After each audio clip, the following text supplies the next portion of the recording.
Hello ladies and gentlemen and welcome to School Science. My name is Luke and today we're going to be doing a little bit of a Matchday vlog. Now I did a previous piece of this when I was further down into the city. I was right by the Liver building. Unfortunately, as you can see from this clip, audio was absolutely naff. This is mostly down to the fact that I was actually wearing my earphones and they for some reason took priority for the microphone over a literal microphone. So right now we are not far from the stadium actually, if I'm not mistaken.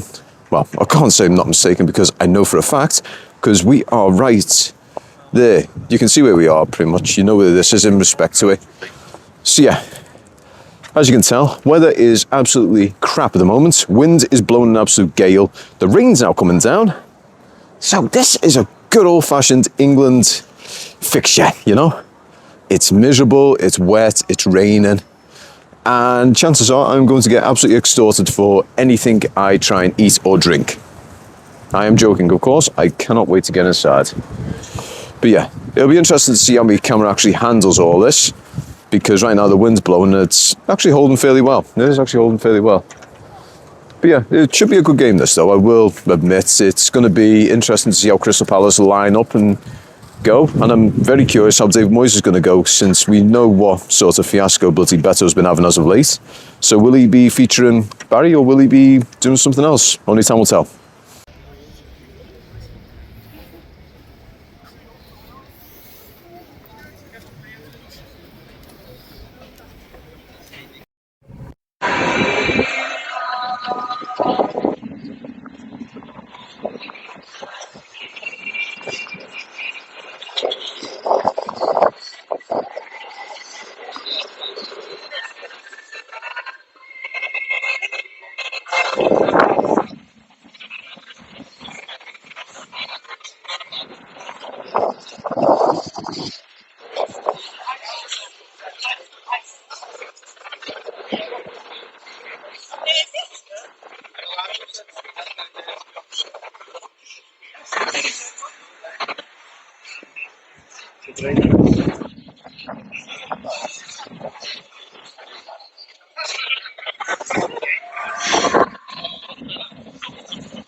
All right, so we've just received the lineup now. So the only two changes have been Kieran Dewsbury obviously is going to be suspended for this game, and also Beto is on the bench.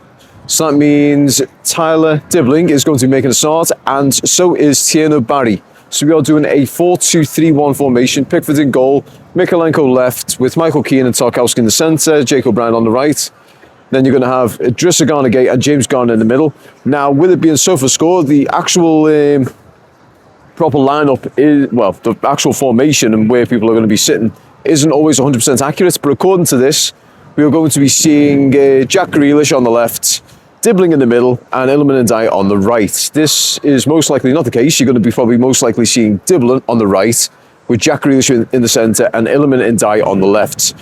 But yeah, so that is really good to hear that we've now got Barry starting over Beto. So it's going to be very interesting to see how we actually approach this game, because the last time we had Tierno Barry start in a Premier League game was against Brighton here at the stadium, and it ends up as a 2-0 win. Because as we know, Beto is actually a good player when he comes off the bench and he's going at tired opposition.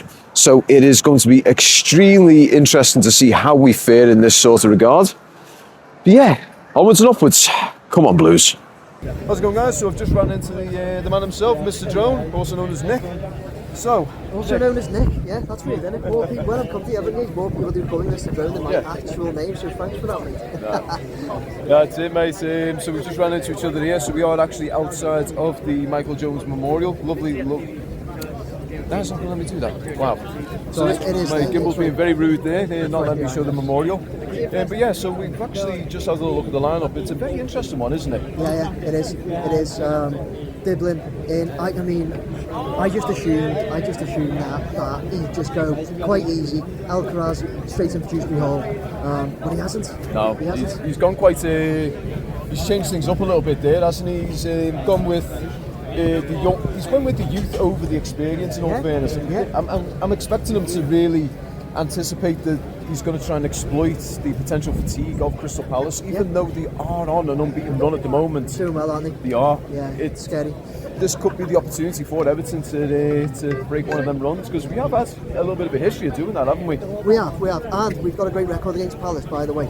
Yeah. I don't want to jinx it, but we have got a great record against Palace. But also, I do think the way we've been playing, I think we are just waiting and crying out to smash someone. Yeah. Like, we've been playing good football. I know we're missing Dewsbury, but we just said he hasn't gone easy and put Alcaraz straight in. I think Alcaraz will probably be disappointed, but maybe feel like he's going to have to prove himself if he does get minutes, which can only be a good thing, really, as long as he takes it well. But to go, like you said, the youth and the speed and the pace with Dibbling. Yeah. Fingers crossed. Yeah, absolutely, mate. And what do you think? What do you think we'll get out of this game? 2-1. 2-1 Blues. Yeah, I think that's a fair result. I mean, I'm thinking 2-0 myself, because, you know, we've still got a really good defence. We have got a good defence. We're lucky in that respect. We've got a good defence. Yeah. So 2-0 for you. Yeah, I'm thinking 2-0 myself. 2-1 for me. Up the top. Aces, mate. Up the toppies, mate. Good to meet you. Cheers, have a good one. Cheers.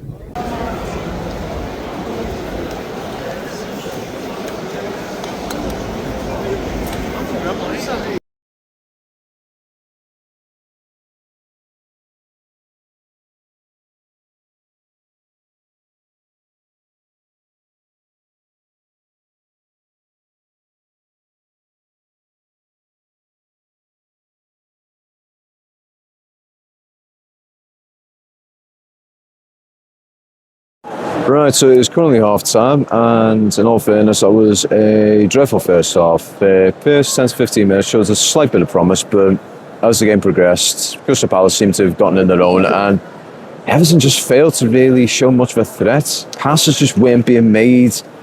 I mean, in all fairness, the Crystal Palace team actually did really well to sort of mark us out on the attacking front, and when it came to trying to get it out from our own half, it just seemed like a mountain of a challenge. We just couldn't seem to really do too much in that sort of regard. So there's a lot that needs to change, in all fairness. And hit the bar challenge now. So hopefully I'm not getting. So yeah, let's hope we can get something out of this, because this can't keep going on. We're going to lose really bad here. It is currently 1-0 to Crystal Palace. So Moyes needs to change something, whether that's personnel, whether that's tactics. He has to change something. Put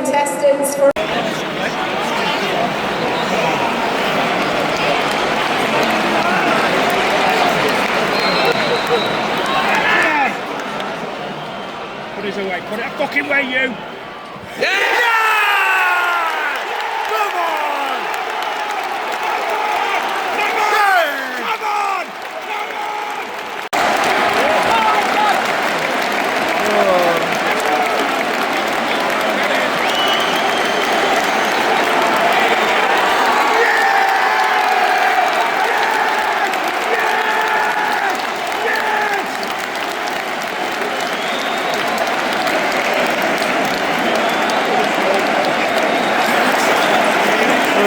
Fucking hell. Great save, lad. First to it.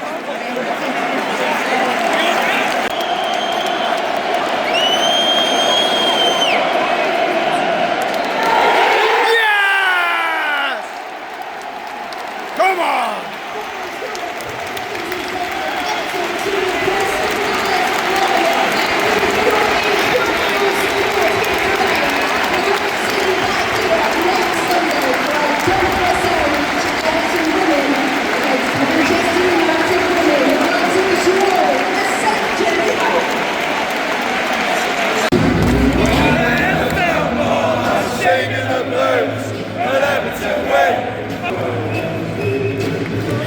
Singing the blues.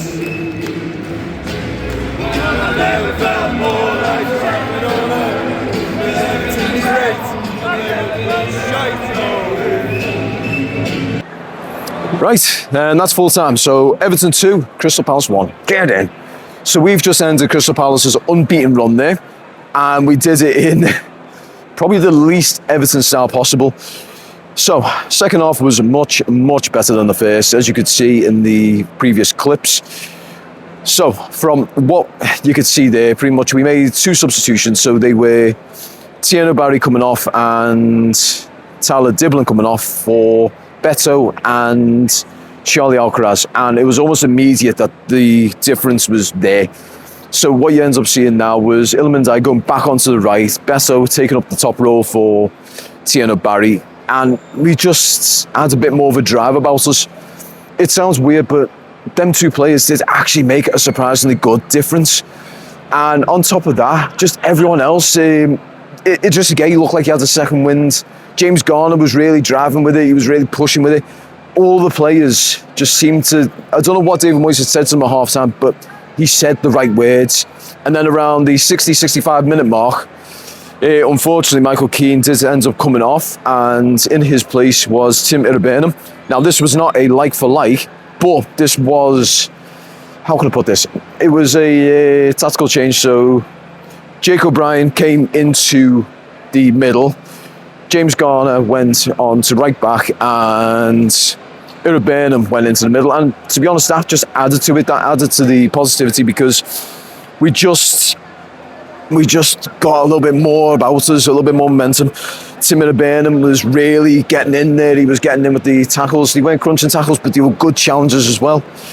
And then we got ourselves a very fortunate penalty. It's very rare for us to get a penalty, let's put it like that. So for us to get a penalty is a very, very rare thing indeed. And Ilmandai, cool as you like, got it in. And then from there, Crystal Palace just looked like they were getting more and more tired as the minutes ticked on. So what are we taking away from that? Well, apart from the fact that around the 90th minute, so as added time, managed to get ourselves a lovely goal from Jack. Well, I say a lovely goal, scrappy goal from Jack Grealish, well, it was a goal nonetheless. It was an amazing result, and we'll talk more about it when I get back to the office. You may see some B-roll beforehand, but I'll see you in the office.